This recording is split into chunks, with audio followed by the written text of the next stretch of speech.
આજ સુધી તમે ઘણા ભૂતિયા ઘરો વિશે સાંભળ્યું હશે, પણ શું તમે ક્યારેય કોઈ ભૂતિયા દરિયા કિનારા વિશે સાંભળ્યું છે? જે લોકો રાત્રે અહીંયા ગયા છે એ કહે છે કે આ દરિયાની શાંતિમાં એક અજીબ ડર છુપાયેલો છે. હા, ગુજરાતના સુરત શહેરથી લગભગ 20 કિલોમીટર દૂર આવેલો દરિયા કિનારો ડુમસ બીચ. આ દરિયો દિવસે એકદમ સામાન્ય લાગે છે, પણ રાત પડતા આ દરિયા કિનારાનો નજારો બદલાઈ જાય છે. અને આ એક એવી જગ્યા બની જાય છે જ્યાં શાંતિ અને ડર બંને એકસાથે અનુભવાય છે.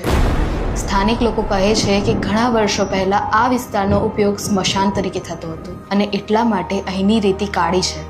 લોકો માનતા હતા કે અહીંયા અનેક આત્માઓની રાખ ભળી ગઈ છે અને એ આત્માઓ આજે પણ અહીંયા ફરતી રહે છે. અને રાત્રિના સમયે અહીં અજીબ અવાજો પણ સંભળાય છે. ક્યારેક કોઈના પગલાંનો અવાજ તો ક્યારેક હળવો બોલવાનો અવાજ.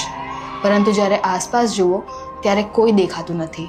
કેટલાક લોકોએ એવો અનુભવ કર્યો છે કે કોઈ તેમની પાછળ ચાલી રહ્યું છે, પણ વળીને જુઓ તો ફક્ત કાળી રેતી અને દરિયાની શાંત લહેરો. આવી અનેક વાર્તાઓના કારણે ડુમસ બીચને લોકો ભૂતિયા બીચ તરીકે ઓળખે છે. માટે અહીંયા સાંજે 6 વાગ્યા પછી જવાની સખત મનાઈ છે અને રાત્રે એકલા જવાની પણ મનાઈ છે. ઘણા લોકો આ વાતને અંધશ્રદ્ધા કહે છે અને કેટલાક સ્થાનિકો કહે છે કે કેટલાક પ્રવાસીઓ રાત્રે અહીંથી ગુમ થયેલ છે, જેનું સત્ય બહાર આવ્યું નથી. ઘણા રિસર્ચર્સે અહીંયા સમજવાનો પ્રયાસ કર્યો છે, પણ આજ સુધી કોઈ સ્પષ્ટ પુરાવો પણ મળ્યો નથી.